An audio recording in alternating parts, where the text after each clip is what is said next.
दिया है √2 cos theta is equal to 1,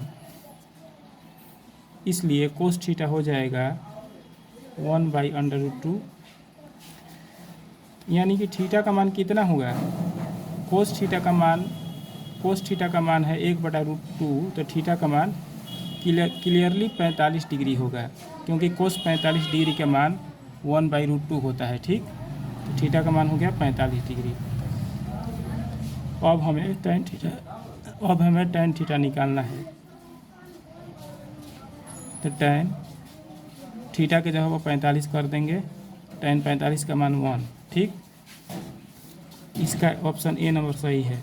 दूसरा का हल करते हैं। sin थीटा निकालना है, तो sin थीटा निकालना है।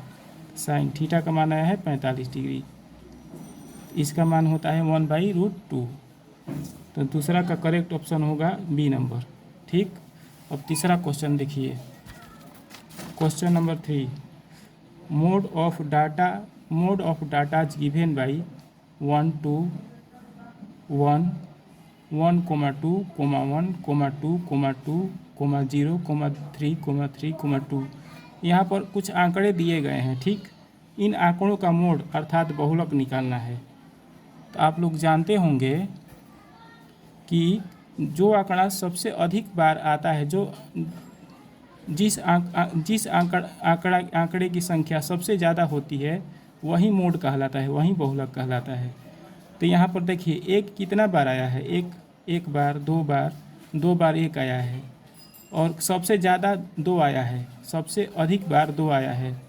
2 कितना बार आया है, 1 बार, 2 बार, 3 बार, 4 बार 2 आया है, और 3 2 बार आया है।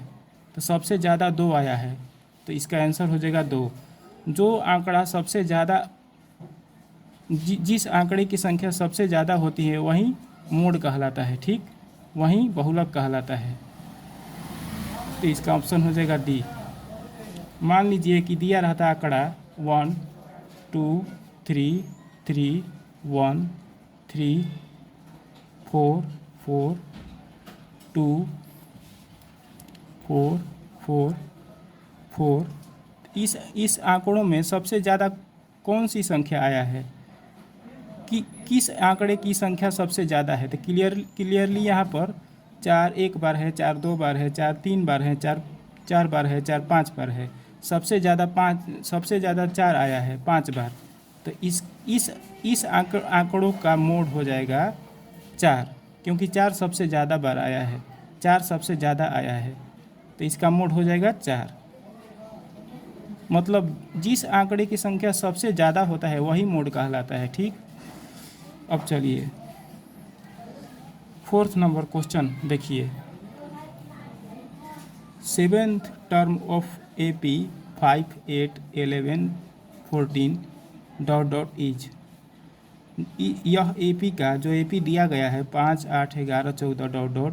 इसका 7वां पद मतलब 7th टर्म निकालना है। तो फर्स्ट टर्म है 5, इसको फर्स्ट टर्म कहते हैं। सेकेंड टर्म दिया है 8। कॉमन डिफरेंस का सूत्र होता है क्या, 8 - 7। ठीक, A2 है 8 और A1 है 5, तो 3 हो जाएगा कॉमन डिफरेंस। तो 7वां पद निकालना है, मतलब A7 निकालना है।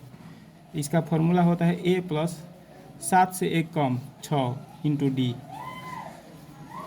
तो A का मान 5 + 6 × D का मान 3।